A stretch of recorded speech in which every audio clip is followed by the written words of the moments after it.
You say you want bold players, but you reward safe moves. You say you want more roleplay, but you only reward combat. You say you want immersion, but nothing has lasting consequences. Your table isn't broken, it's working exactly the way you designed it. The players aren't doing what you say you want, they do what gets rewarded. Look, your table is a reward system, period. If you reward safety, the players play it safe. If you punish risks, players stop taking risks. Sometimes it's your game system, but all systems are home brewable. Is that a word? Look at your table right now.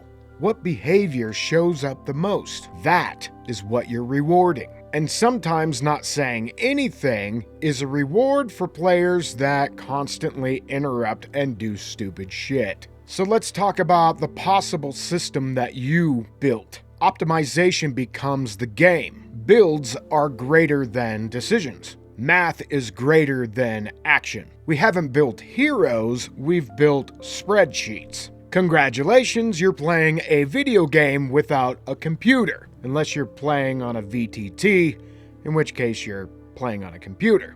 But you get it. Or maybe waiting gets rewarded. The players hesitate, so you feed more info. They stall, and then the world bends to that stalling. Why act when the answer eventually arrives? Sure, this works in a mystery game, but maybe you're not playing Call of Cthulhu or Vaesen, or a mystery D&D game. Failure gets softened. Mistakes get patched. Loss gets reversed. If obvious failure has no impact, then what does it matter? Sometimes with a TPK, the right move is roll up new characters. Or you wake up in the astral plane or the shadow. But it doesn't erase what happened. What this creates. Passive players, no urgency, no tension. Let me be clear. You didn't lose control of your table. You trained it. Some may argue that they want character builds or they don't want death for their character. That's fine. Make your table what you want and you will get it. But don't complain about the results you're getting because you set up the rewards. So let's fix it. If you want risk, then reward it. Big swings, big outcomes. Failure equals memorable moments. Make bold play the best play. I think of Sly Flourish's cinematic advantage. Pass or fail a cinematic test, and you gain advantage the next round. Brilliant! If you want fast action, reward it. Fast decisions are greater than perfect ones. Speed creates energy. I think of Deathbringer, that when it's your turn, if you're ready right now, you gain +2 to any roll. Right now, at their turn. Stupendous. If you want roleplay, reward it. If the characters interact with the world in character, then give a reroll token or inspiration.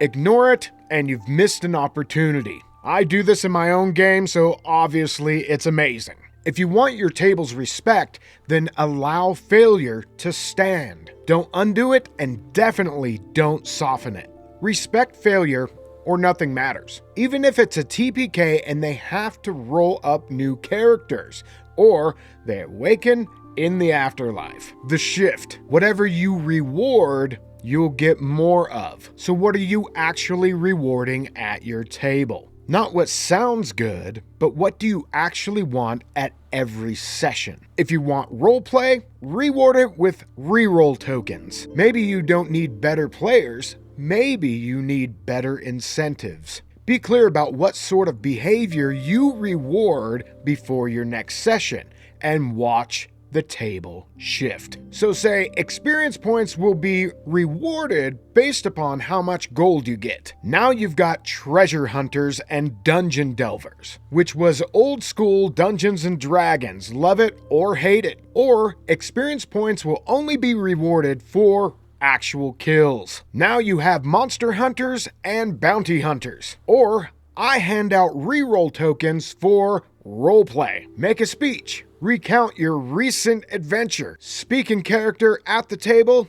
Get a token. Now you get character immersion. Or I'm not pulling any punches anymore. Do stupid shit and you're gonna die. Now you get investment. Your game isn't random anymore. It's now design. What systems do you have in your game that gets you what you want? Leave it down in the comments. I'd like to thank all of my Patreon members for making this video possible. And if you'd like to become a Patreon member, click on the link down in the dungeon. There's also links to products and merch and all that jazz. Alright everyone, thanks for stopping by Agranak Studios today, and we'll see you on the next one. Later!